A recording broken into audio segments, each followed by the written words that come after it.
moi j'avais déjà fait 21 heures ma course la plus longue sur un vélo, donc j'étais encore dans quelque chose que je connaissais. Après on avait déjà 340 bornes, donc là je commençais à rentrer on va dire dans l'inconnu kilométrique. Voilà, parti dans la nuit et puis t'avances coûte que coûte, et puis là les premières galères un petit peu. Portugal, région un peu désertique à traverser, donc manque d'eau.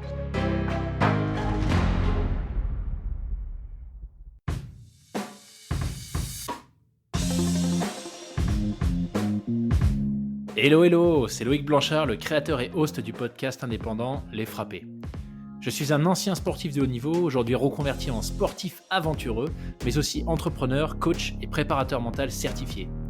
Passionné d'outdoor et de défis en tout genre, j'ai voulu créer une communauté autour des valeurs de résilience, de dépassement de soi et de détermination, en vous offrant chaque semaine des conversations inspirantes avec des invités incroyables issus d'univers très variés.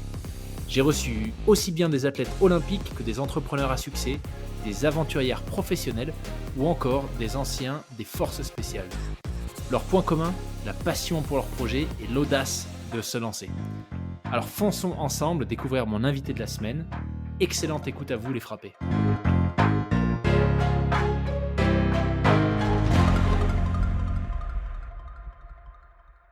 Eh bien écoute, bienvenue sur le podcast Benoît. Salut Loïc, ouais. Ravi de te recevoir. Merci beaucoup de prendre le temps dans ton agenda entre deux grosses sorties à vélo. Ouais, merci à toi. Mais écoute, moi je suis très très content que tu sois parmi nous aujourd'hui pour nous parler de ton univers, le cyclisme, avec j'allais dire une petite spécificité, une grosse spécificité quand même, mais tu vas nous en dire plus. Et écoute, je te laisse peut-être te présenter, nous expliquer qui est Benoît, d'où tu viens et ce que tu fais. Ouais, ça marche. Bon, voilà, je m'appelle Benoît Bigot. J'ai 28 ans et j'habite à Carpentras, donc Carpentras dans le Vaucluse, au pied du Mont Ventoux. Voilà, donc belle région pour le vélo, on va dire. Voilà, après, ça fait 6 ans que je suis dans la région. J'ai débuté le sport par la natation. Voilà, j'ai fait 15 ans de natation, donc j'ai eu un gros passé dans les bassins, on va dire. En 2012, j'ai eu un gros ras-le-bol voilà, de tourner en rond comme beaucoup de nageurs. Donc, je me suis dirigé par hasard sur le triathlon. Voilà, j'ai exercé le triathlon pendant 7 ans, donc 5 années entre guillemets professionnelles où j'ai essayé d'en vivre. Bon, quelque chose de très compliqué aussi, mais voilà, on va dire que j'ai fait pas mal d'épreuves super sympas, que ce soit en France ou à l'étranger. Et voilà, au bout de 5 ans professionnels, où c'était beaucoup de sacrifices et j'ai vu que bon, c'était vraiment très compliqué d'en vivre. Bon, voilà, j'ai décidé de tourner la page malheureusement et voilà. Voilà, donc là, on est en 2018, au moment où j'arrête le triathlon et là, il y a eu, une bonne année, on va dire quasiment sans sport, donc où je me suis refait un peu une santé, un peu aussi mentalement, je pense, parce que j'étais un peu détruit et voilà. Et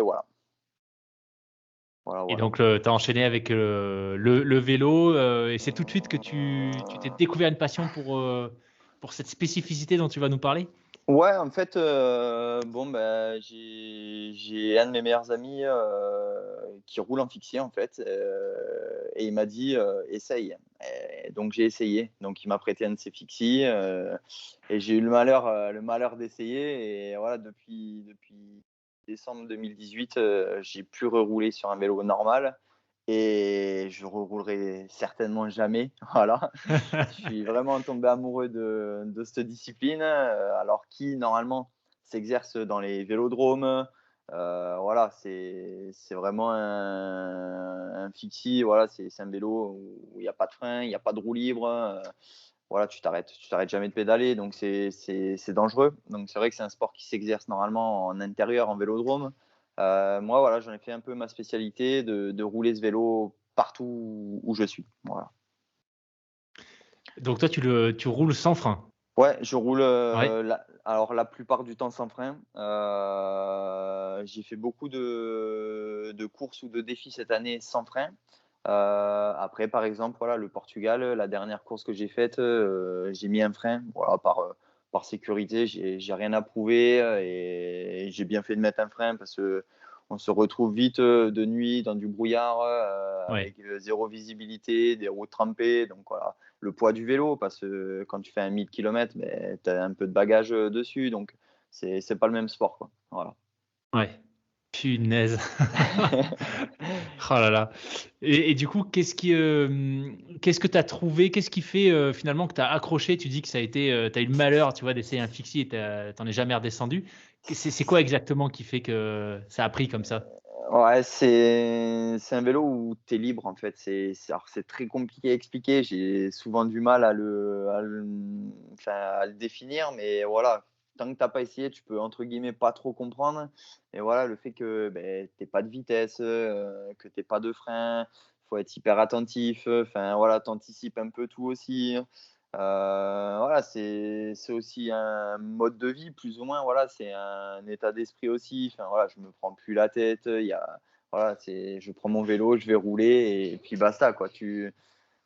Ouais, il y a plus de prise de tête sur rien, et surtout, l'état d'esprit. L'état d'esprit, il est totalement différent, du coursier, classique, qu'on voit sur les cyclosportives ou autres, quoi. Voilà, c'est surtout ça qui me fait kiffer. Plus une philosophie de vie, j'ai l'impression Ouais, que juste l'aspect exactement. technique du vélo, quoi. Exactement, ouais, exactement. Ouais, tu tout, Génial. ouais, philosophie de vie, tu as tout résumé.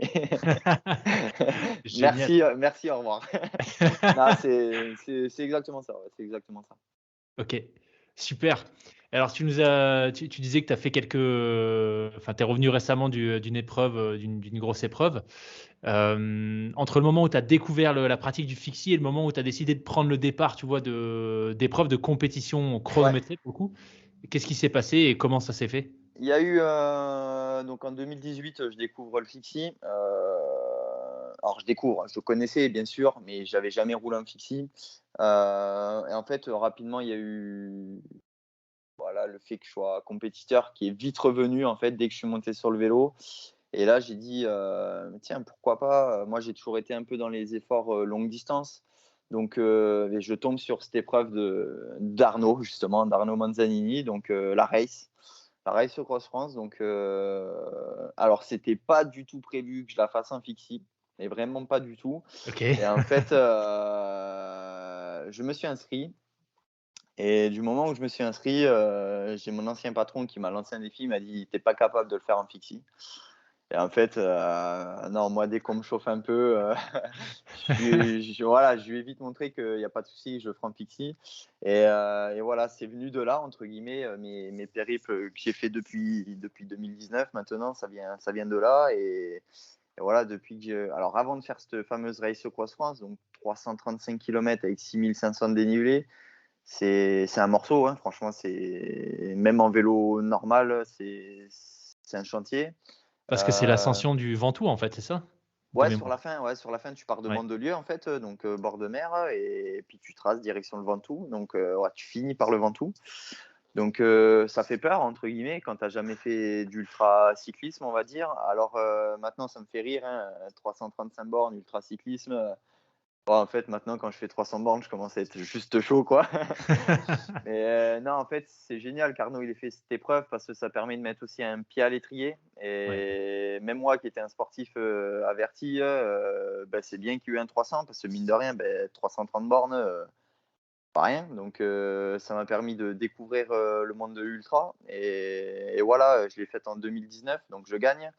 Je fais en 2020, je gagne de nouveau en améliorant mon temps de quasiment 2 heures, donc juste génial. Et c'est ça que je kiffe, moi, c'est rivaliser avec les vélos «classiques» entre guillemets. Ça, c'est juste, c'est énorme, parce que je me revois encore arriver en 2019, poser mon vélo comme ça, le bord de la barrière, à la race. Et on était au checking, et en fait, je me suis retourné, le vélo, il y avait 25 000 personnes autour, et ils regardaient, ils disaient: «Il va où lui? Il est fou, il est fou».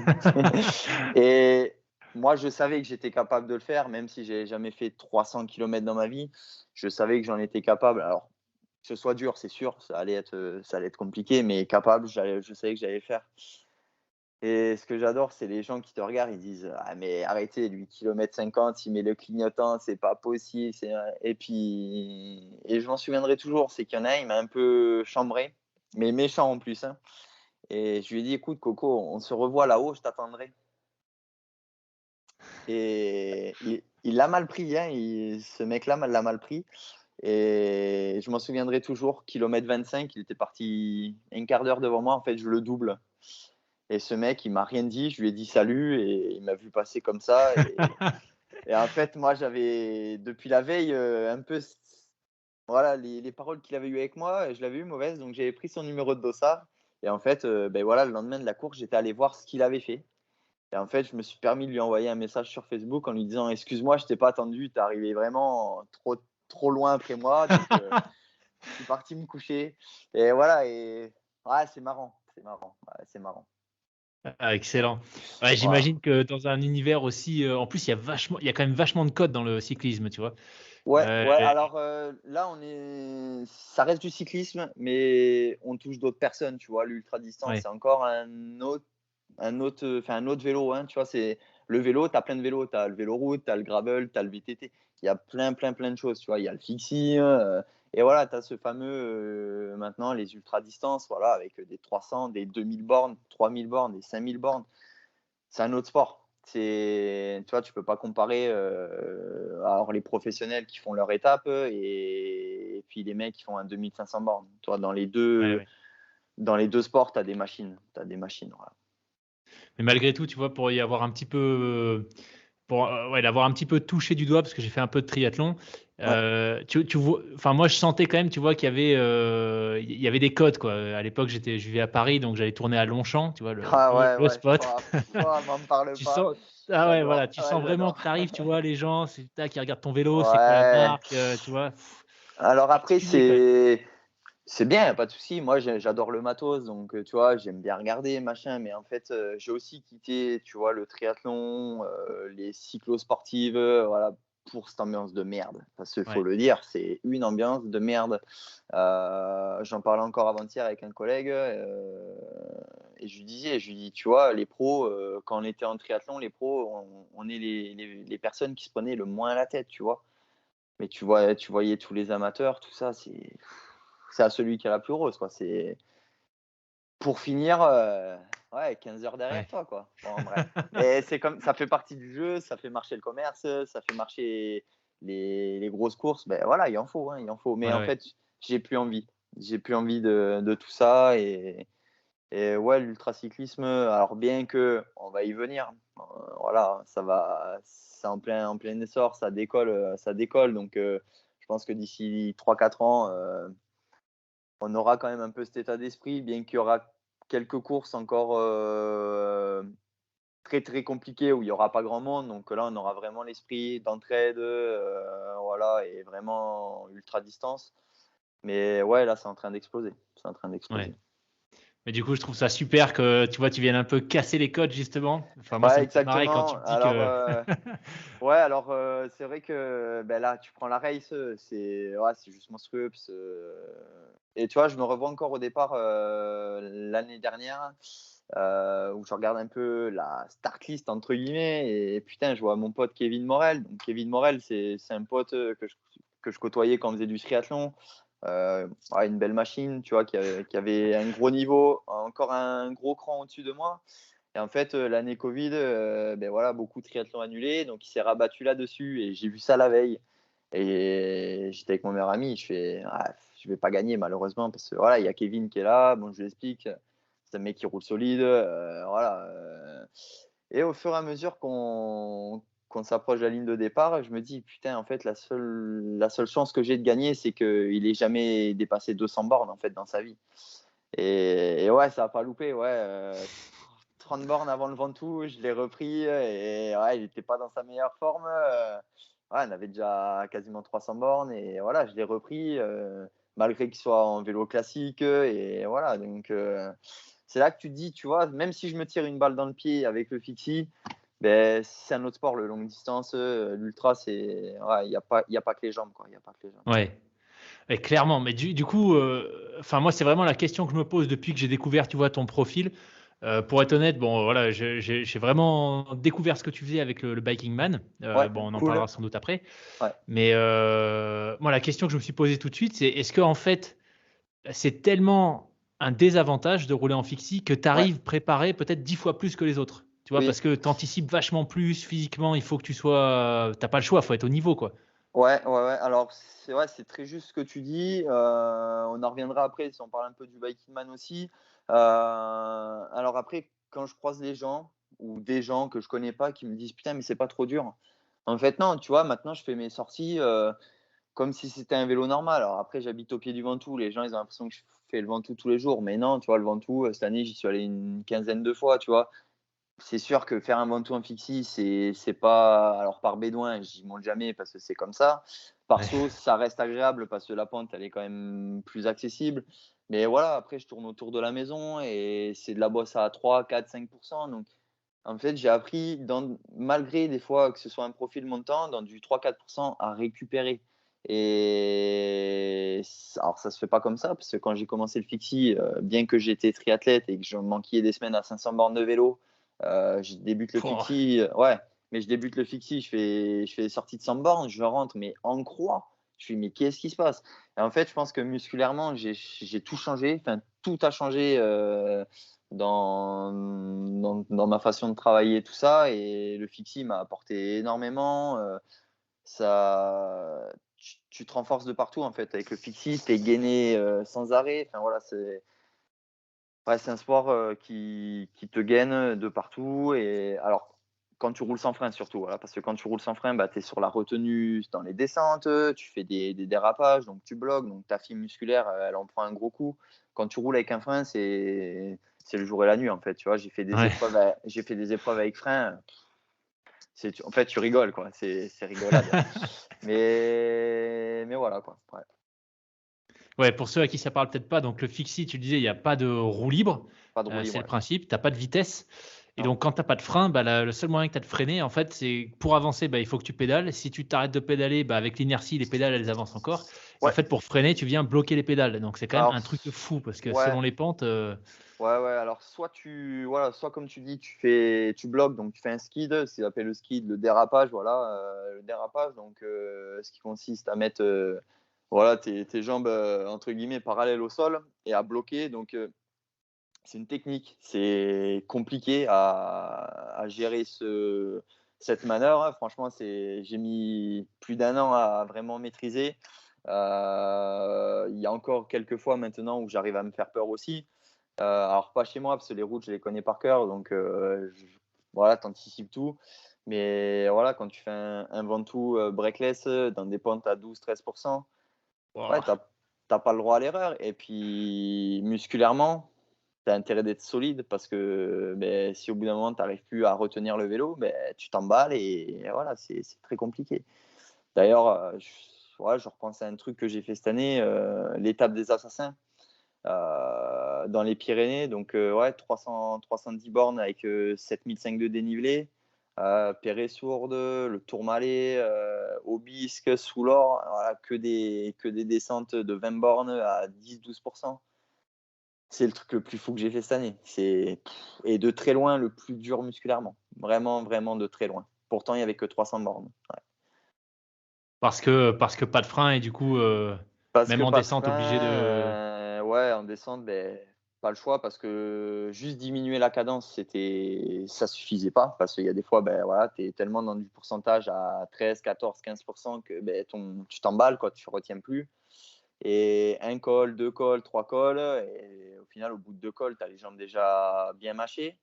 Là, je te parle que de descente, mais avant de descendre, il faut monter. Donc monter un tourmalet avec un braquet de 48-17, voilà, où tu arrives à la Mongie, et pendant 4 bornes, tu tournes à 40 tours minute. Beh, tout ça, tu laisses des plumes. Donc c'est une chose, tu es content d'arriver au sommet et les gens, ils te disent: «Ah, c'est bon, maintenant ça descend». Ah, mais coco, la descente, en fait, elle est plus dure que la montée. Et ça, en fait, il y a beaucoup de gens qui ont du mal à me croire quand je dis: «Ah, mais la montée, c'est trop bien, hein». Moi, j'adore monter en vrai, voilà, alors c'est sûr quand tu es à 40 tours minute, c'est pas marrant, c'est compliqué, mais tu vois, quand ça roule bien, c'est propre et tout, c'est cool. La descente, ça, c'est très, très compliqué, très compliqué. et justement par rapport aux spécificités de tes courses, là encore une fois le fait d'être en fixie, j'imagine que tu es vachement plus obligé d'étudier, le parcours à l'avance quoi et de te préparer? Ouais, alors, Ça me fait rire parce qu'en ce moment, je suis en train d'écouter tous les podcasts que j'ai fait cette année. Donc, j'en ai fait avec plusieurs personnes. Je sais pas si tu écoutes Richard Delhomme un peu ou si tu connais, lui qui est pas mal dans le bikepacking et gravel.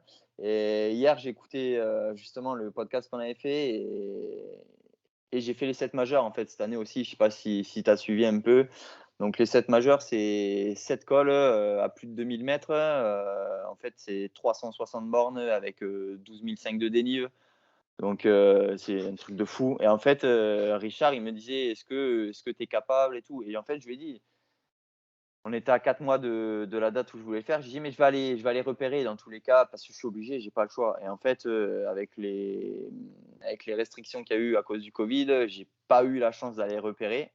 Donc, j'ai pas repéré avant d'y aller. Et alors, cette épreuve, j'avais un frein. Donc, heureusement, parce que bon, déjà, voilà, ça soulage, ça soulage.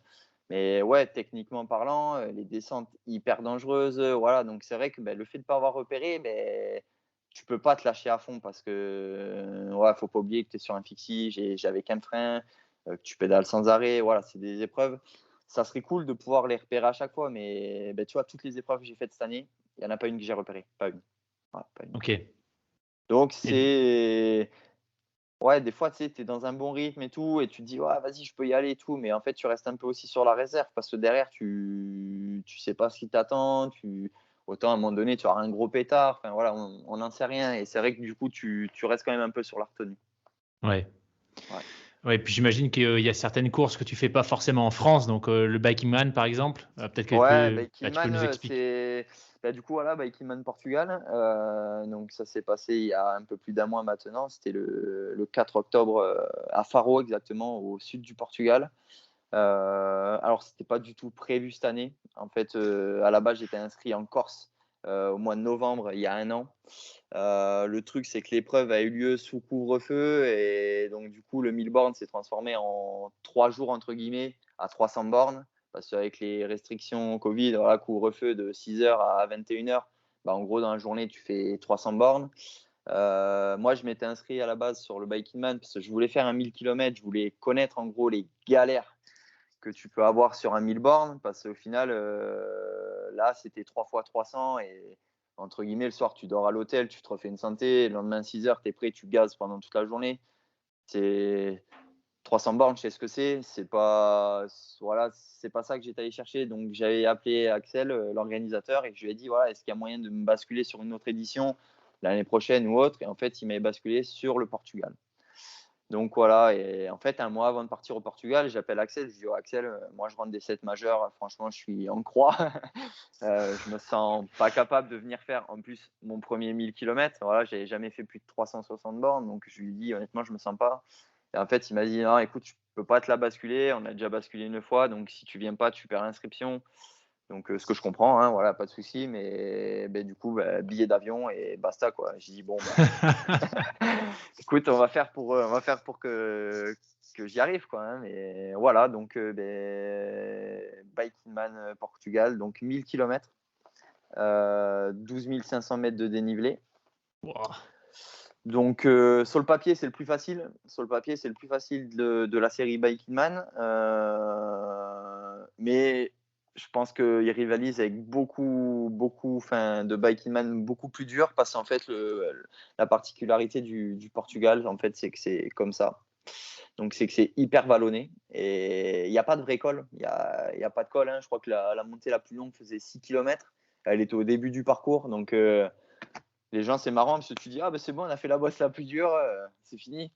Mais en fait Ouais. non, et en fait tu prends tout ton dénivelé que sur de la tôle ondulée et c'est usant et Axel l'avait dit dès la première édition, il a dit les gens ils arrivent ici en croyant que c'est la fête, mais non en fait c'est très très compliqué, très très dur, tu es toujours en prise, beaucoup de vent, les routes défoncées, donc ouais, c'est une édition qui est sur 1000 km, ça commence à faire long, quoi. Ça commence à faire long. Voilà. Et la particularité du Biking Man, c'est qu'à l'inverse de ce que tu disais avec la course au couvre-feu, où là, c'était plus une course à étapes, Ouais. là, le chrono est enclenché quand tu passes la ligne de départ, ça s'arrête à l'arrivée, et entre les deux, t'es solo, en fait. Tu te gères tout seul, quoi. Voilà, t'as tout résumé. Tu as 2 checkpoints donc, qui s'appellent les CP, donc CP1 et CP2. Le CP1 se trouvait au kilomètre 340 à Visa-Vona, je crois, un truc comme ça, donc kilomètre 340, avec 5000 de dénivelé. Donc, belle journée déjà de vélo. On est parti à 5 heures le lundi matin. Et on est arrivé, je dis on parce qu'on était un bon petit groupe la première journée, enfin pas ensemble, mais voilà, 2-3 minutes près, donc c'était super, super sympa. On est arrivé là-bas vers 18h, donc ouais, au bout de 12-13 heures de course, donc ça avait roulé fort, très très fort, malgré un vent de face, parcours compliqué, ouais, tu as 340 bornes, 5000, ça fait des belles étapes. Et du coup, ben voilà, c'est CP numéro 1, et en fait, bon, bah voilà, 18h, donc ben, tu arrives, tu dis, ouais, je fais 340 bornes, mais en fait, il ne faut pas s'arrêter parce qu'il y a long encore derrière. Donc là, tu enclenches ton Garmin et voilà, tu mets la trace numéro 2 et qui t'annonce 388 bornes jusqu'à la base, jusqu'à la base de vie numéro 2. Et c'est vrai que c'est hyper marrant parce que tu vois, quand tu fais départ CP1, 340 bornes, tu dis putain, mais c'est long et tout. Et en fait, inconsciemment, tu arrives au CP1, tu prends ton Garmin, tu lances la trace numéro 2 et tu vois ce qu'elle t'indique. 388 bornes, 4000. C'est censé te faire peur, machin et tout. Mais en fait, inconsciemment, tu mets départ, tu prends ton vélo, puis basta, tu pars. C'était 18h, commence à faire nuit.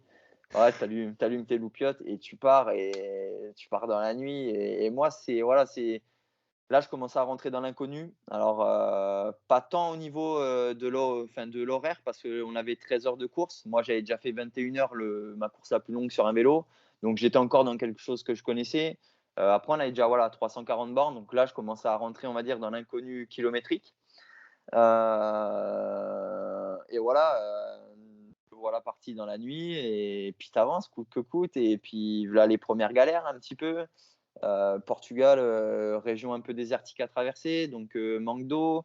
Les grandes villes, tous les 150 bornes. Les villages que tu passes, il y a 2 maisons de paysans qui ne sont pas habitées. Donc ouais, tu commences à rencontrer toutes ces petites galères que j'étais allé chercher au final. Parce que c'est ça que j'étais allé chercher. Voilà, être entre guillemets en galère. Commence à avoir mal aux mains aussi, parce qu'avec les roues défoncées, voilà, commence à avoir de la perte de sensibilité des mains.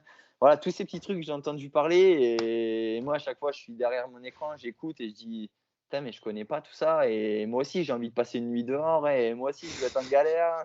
Moi aussi, je veux dormir dans le fossé.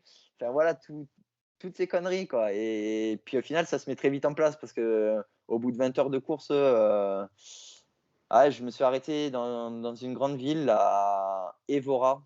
Je m'en souviendrai toute ma vie, c'était 22h, 21h50, je précise. Je m'arrête au McDo qui était hors de la trace, en fait.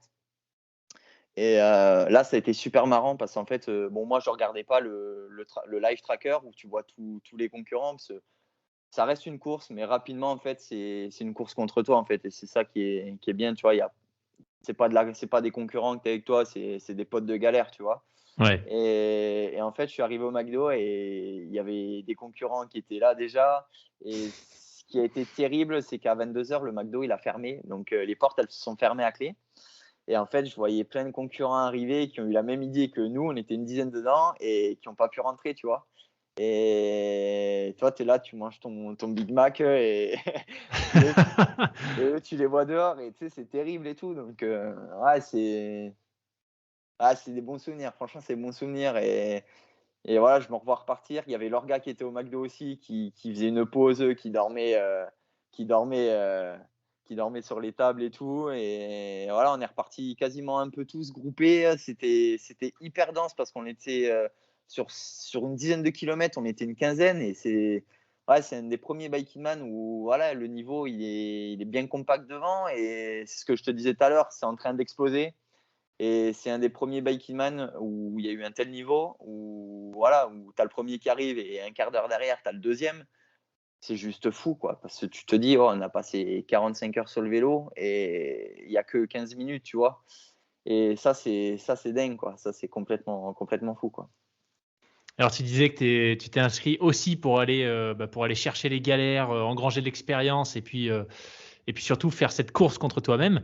Du coup, est-ce qu'à un moment donné, tu as eu ce sentiment? Est-ce que tu te l'es dit pendant l'épreuve: «Là, ça y est, je suis dans le dur, là, c'est au mental, c'est la tête qui prend le relais, quoi»? Ouais, alors je vais te dire relativement tôt dans l'épreuve, pas tôt, mais voilà, en repartant du McDo, donc vers 22h30, j'ai fait une pause de 45 minutes, donc il faisait nuit forcément, il faisait froid, il faisait très, très froid. Alors on a tous été surpris.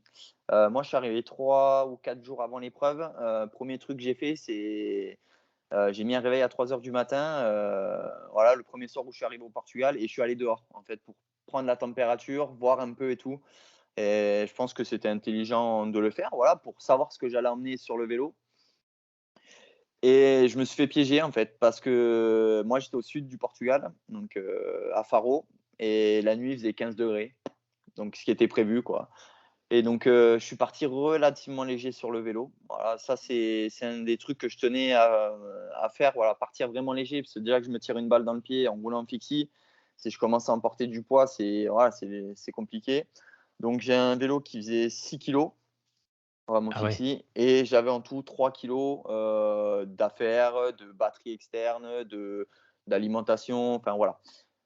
Donc j'avais un vélo à 9 kilos contre, la plupart, je crois que le deuxième vélo plus léger était à 11,5 kg, un truc comme ça. Donc voilà, j'avais quand même un vélo vraiment léger. Mais voilà, j'ai fait le choix de partir léger, et encore le matin avant de partir, 10 minutes avant, j'ai dit: «Tu sais quoi? Je prends par sécurité un petit maillot manches longues, première peau, histoire de, mais on ne sait jamais, oh, je l'ai, quoi.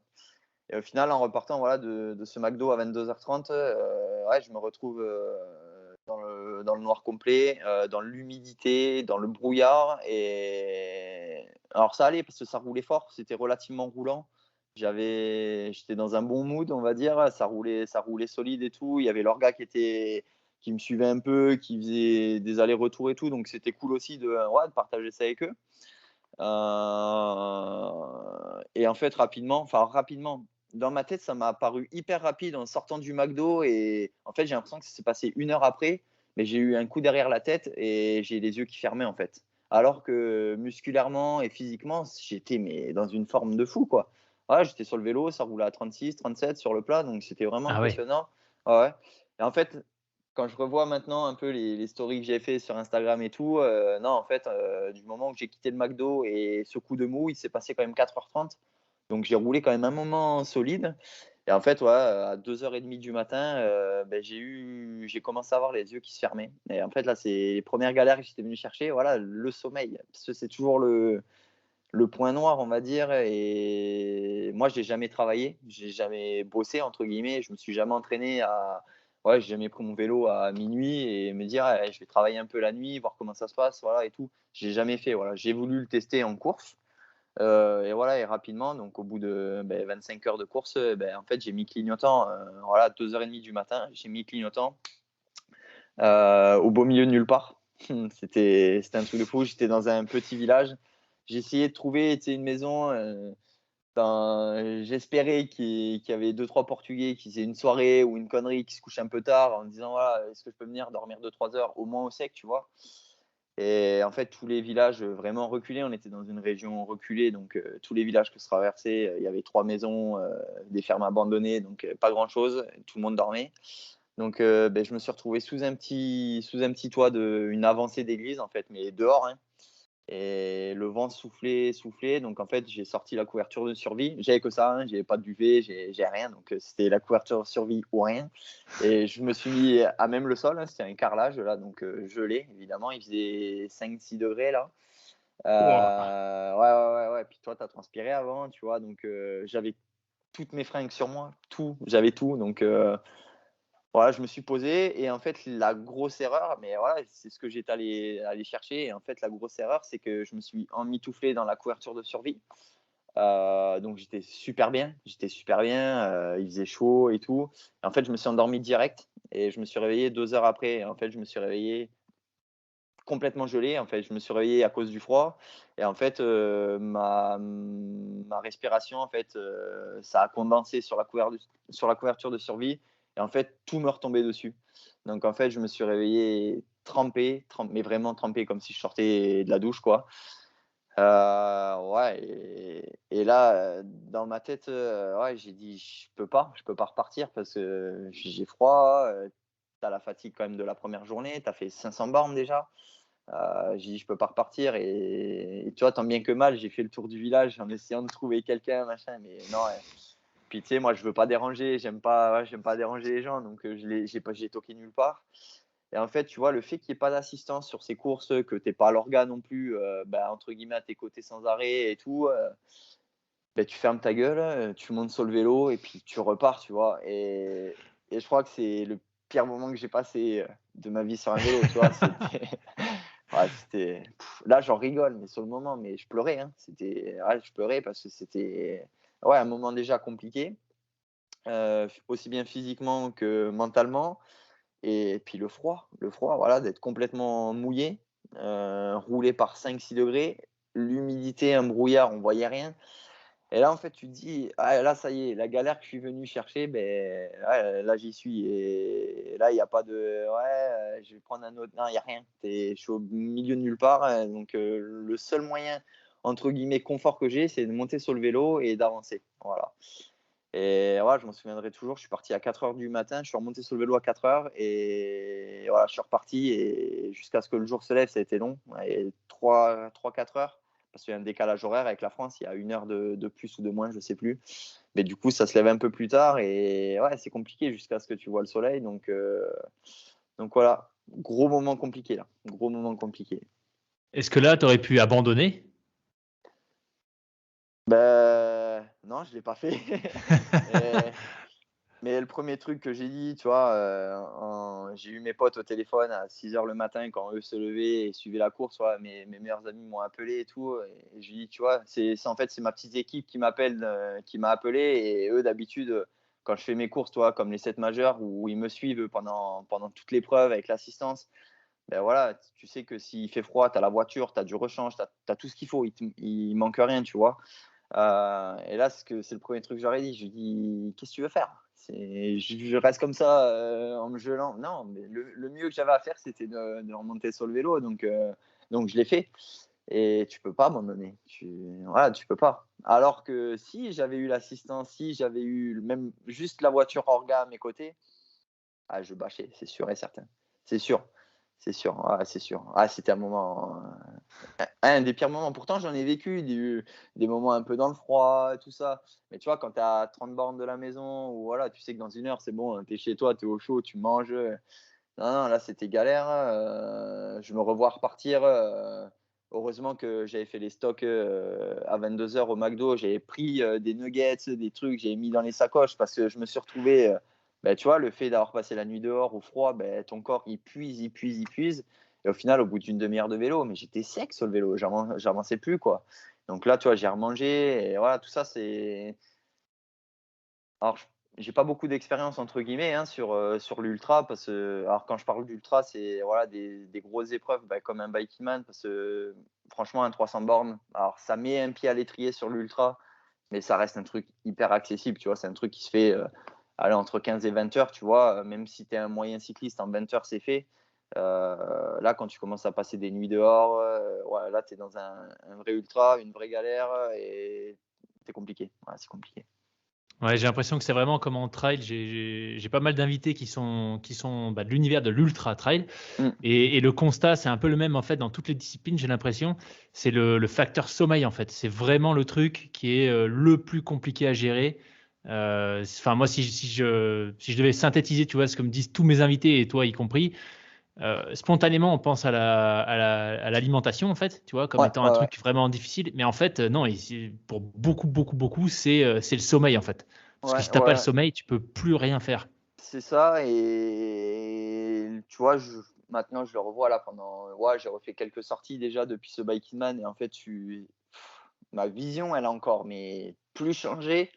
Tu vois, des fois, tu es en galère pendant 60 bornes, tu es en hypo, tu plus rien à manger, tu es cuit et tout, bon, bah, c'est dur, voilà, bon, tu avances et tout et en fait, depuis cette course, voilà, bah, ça m'est arrivé là, il y a 4-5 jours d'être un peu mal, ouais, j'étais dans un endroit où il y avait pas grand chose donc rien. Mais c'est pas grave, t'avances et tu vois, mon état d'esprit, il a encore évolué et dans le bon sens parce que ouais, maintenant les gens ils se prennent trop la tête. Des fois, je suis là et les mecs ils sont là, ouais, tu prends quel gel, combien? Ouais, quoi. Les mecs, oh, les gars, pour faire des sorties de 2 heures le dimanche, c'est compliqué quoi. Alors, je dis Coco, t'embarques pas là-dedans quoi, t'embarques pas là-dedans. Et voilà, non, ça c'est un des moments de galère que j'ai eu sur le bike Kidman, voilà, le sommeil. Mais que la première nuit. Voilà. Alors, à savoir que j'ai passé 2 nuits, entre guillemets. Je mets entre guillemets, on en parlera peut-être après, mais j'ai passé 2 nuits sur le bike Kidman. Voilà, j'ai mis exactement 54 heures, donc j'ai passé 2 jours et 7 heures sur le vélo. Ouais, c'était la première nuit, elle a été très très compliquée et pour tout le monde, parce qu'en fait, on a tous été surpris par le froid. Par le Parce froid, que oui. la journée, on a eu 35 degrés quand même. Donc, ça a tapé, on a pris des coups de soleil comme jamais. Enfin, ça a vraiment chauffé. Donc, quand tu prends des coups de soleil, même en plein été, des fois, il t'arrive le soir d'avoir froid. Là, quand tu as 6 degrés, ouais, non, tu passes un moment galère. Ouais, tu passes un vrai moment galère. Mais, je regrette rien. C'était sur le coup, c'est ouais, c'est des moments galères, compliqués. Mais là, maintenant, tu vois, j'attends qu'un truc là, c'est de repartir rapidement, quoi. Ouais. C'est super intéressant ce que tu disais sur le fait que si tu avais peut-être eu plus d'options de bâcher, tu l'aurais fait. Ah Mais qu'au oui. final, comme tu n'avais pas, enfin, t'avais pas le choix. Tu aurais toujours eu le choix. Tu vois, j'imagine si tu voulais vraiment abandonner, tu aurais Ah oui, pu. oui, il n'y a pas de souci. Bah, tu vois, en repartant du coup de cette fameuse nuit à 4 heures du matin, on va dire que 20 bornes après, j'ai passé une grosse ville. Alors, c'était 5h30 du matin, il y a tout qui était fermé. Mais je veux dire, si tu as envie d'abandonner, à 6 heures, tu as les premiers trucs qui ouvrent, machin, les autres, bon, tu peux bâcher, tu vois. Il y a pas de... Après, ça fait. Ouais, c'est pas la philosophie de la maison, tu vois. Alors après, il y a beaucoup de défis que j'ai fait hein, où j'ai eu envie d'abandonner. Hein, voilà. Après, des fois, tu te poses dans l'idée voilà, où tu arrêtes. Et ça m'arrivait de. J'étais avec mon équipe, hein, de reprendre le vélo puis de repartir sans leur. Toi, ils comprennent pas, tu vois. Je dis non, je peux pas. Je peux pas. Donc, alors j'ai fait des trucs très durs cette année où je pensais vraiment abandonner et je l'ai pas fait. Donc j'ai vraiment repoussé mes limites et je me dis mais jusqu'à où? Parce que putain, franchement, jusqu'à maintenant là, 2021, j'ai fait vraiment un gros truc. Les autres années, en général, je faisais la race, tu vois. Et c'est une rigolade, la race, ça, c'est 12 heures d'effort pour moi. Donc, c'est pas un ultra, tu vois, c'est hyper rapide. T'as pas le temps d'être en galère. Tu vois. Alors, oui, tu vas être en galère 20 minutes parce que tu as soif, tu as pris un coup de chaud, tu es en hypo, voilà. Mais tu n'as pas le temps d'être en galère et de vraiment perdre du temps comme tu peux en perdre sur tu vois, un ultra qui dure 45 heures pour les meilleurs et jusqu'à 120 heures pour les derniers, tu vois. Parce que du temps, moi, j'en ai perdu. Alors, j'en ai perdu intelligemment. C'était mon premier 1000 km. Donc, j'ai voulu vraiment le gérer pour ne pas être mal, pour vraiment passer mais tout sans avoir trop d'hypo, manquer de bouffe et tout. Et franchement, je l'ai passé propre. Mais vraiment, je l'ai passé propre parce que, bon, voilà, mis à part cette première nuit où ouais, en fait, peut-être j'aurais pas dû m'arrêter, mais ben, moi, mes yeux, ils se fermaient 2-3 secondes. Donc, ça commence à être dangereux, tu vois.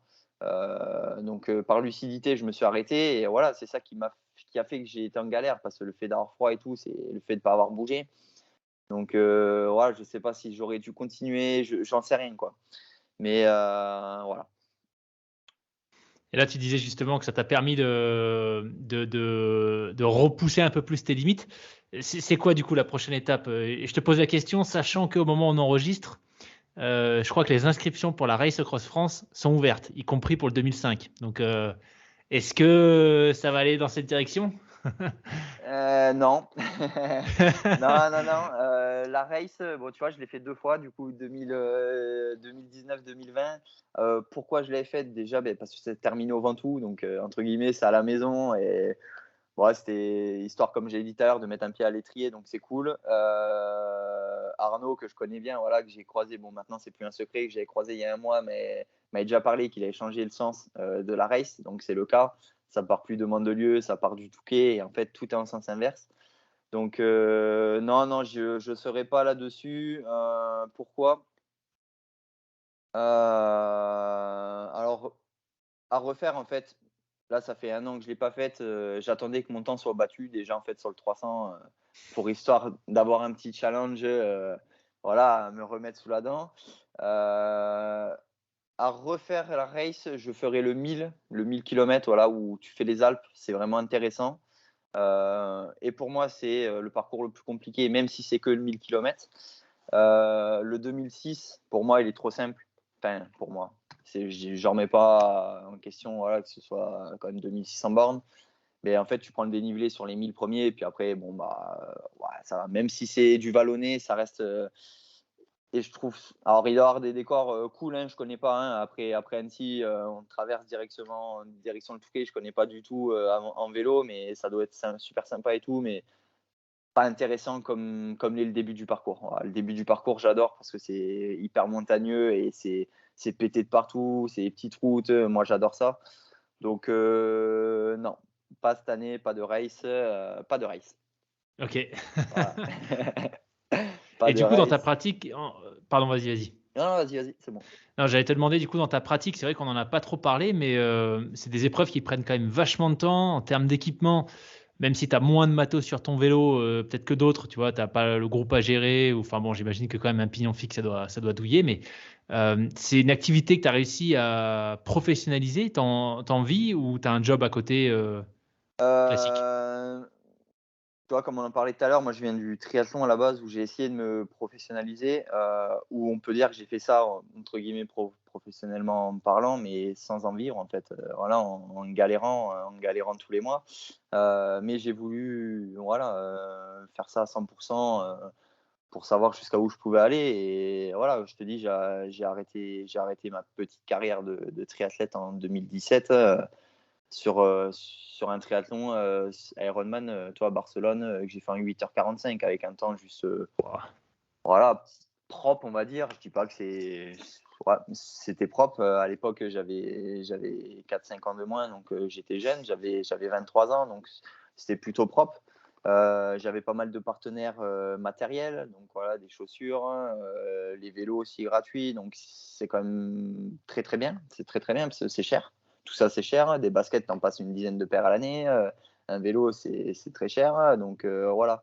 Après, tu manges pas des chaussures et des vélos, voilà. Donc, donc malheureusement, non. Au bout d'un moment, j'ai fait le choix de quitter ce monde et voilà, je me suis dirigé dans quelque chose qui me plaît. Donc, j'ai bossé dans un magasin de vélo en tant que mécano et vendeur. Donc voilà, ça fait 5 ans que je travaille entre guillemets là-dedans. Là actuellement, je ne travaille plus pour le moment, je suis dans un autre projet pro que je peux pas communiquer, mais toujours dans le monde du vélo. Voilà. Excellent. Superbe, Mais en tout cas. ouais, non, à l'heure actuelle, ça me fait rire. Parce que je regardais encore, enfin, j'écoutais un podcast avec Sofiane, que tu dois connaître aussi un peu dans le monde de l'ultra vélo, qui est juste une machine. C'est une machine. J'ai jamais eu l'occasion de le rencontrer ou de faire une course avec lui, mais ça fait partie des mecs solide et que je respecte surtout sur le sommeil parce que voilà, pour avoir fait mon premier ultra et galérer un peu à ce niveau-là, quand je vois que les mecs qui font des 2000 bornes en dormant 1 heure, Ouais. moi c'est en fait ces mecs-là ils m'impressionnent pas sur le vélo, mais comme on dit à chaque fois, c'est pas sur le vélo que ça se fait pas la pédale en fait. C'est pas forcément le plus fort sur le vélo, c'est celui qui va rouler le plus longtemps sans s'arrêter. Et ça, c'est impressionnant. Ouais, c'est impressionnant. Mais ouais, tu vois, c'est pareil. On n'en vit pas, on vit pas de ça. Alors, pas pour le moment. Peut-être que d'ici quelques années, quand ça se sera un peu développé, on va avoir des teams ou voilà, comme on travaille et tout. Mais après, je pense que c'est quand même, ça restera quand même compliqué d'en vivre. Voilà. Après, Hmm. dans un premier temps, moi, je fais mes petites courses, mais surtout mes défis personnels pour moi, pour faire kiffer aussi les gens qui me suivent aussi. Beaucoup trouvent ça déjà en vélo classique, juste mais, truc de fou. Donc là, quand tu connais un peu le fixie, c'est juste. Moi, j'ai pris part à des défis en me disant, mais qu'est-ce que je fous là, quoi. Mais c'est ça qui est bien, c'est ça qui est bien. C'est ça qui est bien. Génial. Excellent. Bah, écoute, on arrive à la fin là. Ouais. Si tu devais toi faire une sorte de bilan intermédiaire, tu vois, de tout ce que tu as appris dans ta pratique du vélo avec la spécificité, je vais y arriver, du fixie, ce serait quoi ou quel conseil tu donnerais à quelqu'un qui voudrait se lancer là? Moi, j'ai beaucoup de personnes qui me demandent, qui veulent se mettre au fixie, parce qu'ils me voient, bon, alors je leur réponds toujours, hein, c'est pareil, je reçois énormément de messages, «Ouais, quel braquet tu mets?» machin, et en fait, je leur explique, je dis: «C'est hyper personnel, ça va dépendre de ton niveau, ça dépend de la région où tu habites». Voilà, si tu habites une région plate, mets un peu de braquet, quoi, voilà. Moi, j'habite une région un peu montagneuse, il faut que je passe un peu partout, donc voilà, mais ça, c'est des choses vraiment personnelles qu'il faut tester, donc ça, je peux rien faire. Après, pour le côté, voilà, je reçois du coup pas mal de messages aussi, vu que j'ai mis un pied à l'étrier en ultra, donc voilà, sur la gestion, sur le matériel que tu emportes, sur les batteries externes, qu'est-ce que tu prends, pour combien de temps, les lumières, voilà, plein de petits trucs. Donc moi, je suis comme tout le monde, hein, je débute, hein, donc ça me fait toujours rire, mais c'est en fait, les gens me posent la question en pensant que je suis mieux placé ou que je sais plus, mais non, tu vois, j'ai fait beaucoup d'erreurs, même sur le Bike in Man, à un moment donné, je me suis retrouvé avec plus qu'une lampe, frontale sur le casque, voilà, la dernière nuit, en plein milieu, du brouillard, c'était pas suffisant, tu vois? En fait, j'ai eu ma lampe principale qui a lâché, j'avais plus de batterie et en fait, le câble que je prenais, il rechargeait plus, tu vois? Donc tu vois, c'est plein de petites erreurs, donc c'est des conneries, mais tu vois, partir avec 2 câbles, ça pèse quoi? 5 grammes, 10 grammes. Ouais. Mais tu vois, quand tu en as besoin, les 10 grammes, tu t'en fous, tu les prends avec toi. Donc non, c'est plein de petites choses, donc je suis pas mieux placé que les autres, je me fais mon expérience moi-même en faisant mes défis. Voilà, c'est pas parce que, je fais partie des «meilleurs» entre guillemets que c'est pas compliqué. Non, c'est extrêmement dur, que ce soit le premier du Bike in Man ou le dernier, c'est très, très compliqué. Nous aussi, il nous arrive des des galères. Nous aussi, on dort par terre dans le froid, voilà, tu repars trempé. Non, nous aussi, on pense à abandonner. Enfin voilà, c'est du en fait, que tu sois le premier ou dernier, c'est dur pour tout le monde, quoi. Il y a pas de règle là-dessus. Il y a pas de règle. Ce que j'ai l'impression de retenir, c'est au final, faites-vous votre expérience et parce que ça s'arrête jamais, quoi. Tu continues systématiquement d'apprendre au fur et à mesure des événements et Ouais, des ouais, ouais, c'est expériences que tu ça. manges. Alors après, moi, j'ai un gros passé sportif, donc déjà, moi, sportivement parlant, je me connais par cœur. Voilà, je sais Ouais. que je me connais par cœur, donc ça, c'est un gros plus et c'est le plus important, je pense, se connaître. Si tu te connais pas, partir dans des chantiers comme un Bike in Man ou un autre ultra, ouais, ça va vite être compliqué, je pense. Ça va vite être compliqué. Après, tout se fait, hein, tout se fait. Il y a des gens qui font un Bike in Man, en réservant, voilà, des nuits d'hôtel. Donc, tu as 5 jours pour le faire. 1000 kilomètres, toi, ça fait des journées à 200 bornes.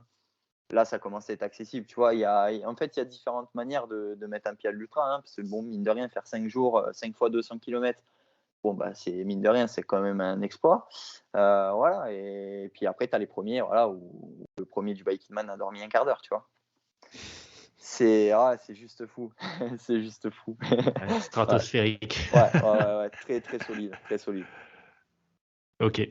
Bah, écoute, vraiment un grand merci, Benoît. C'était super intéressant de découvrir un peu ton univers de l'ultra, mais aussi et surtout quand même de l'ultra en fixie, ce Ouais, qui ouais, est, ouais. carrément, une particularité et écoute, si les gens veulent te suivre, le plus simple, c'est quoi? C'est Instagram?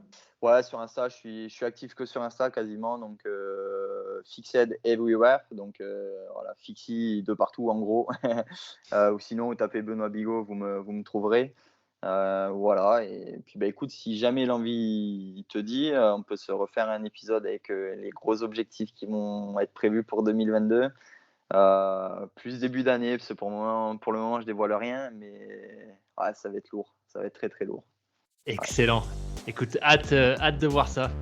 Un grand merci Benoît et Merci à toi, je te dis, Loïc. tout le meilleur pour la suite. Ouais, je te remercie de ton podcast et à très bientôt. À bientôt. Salut!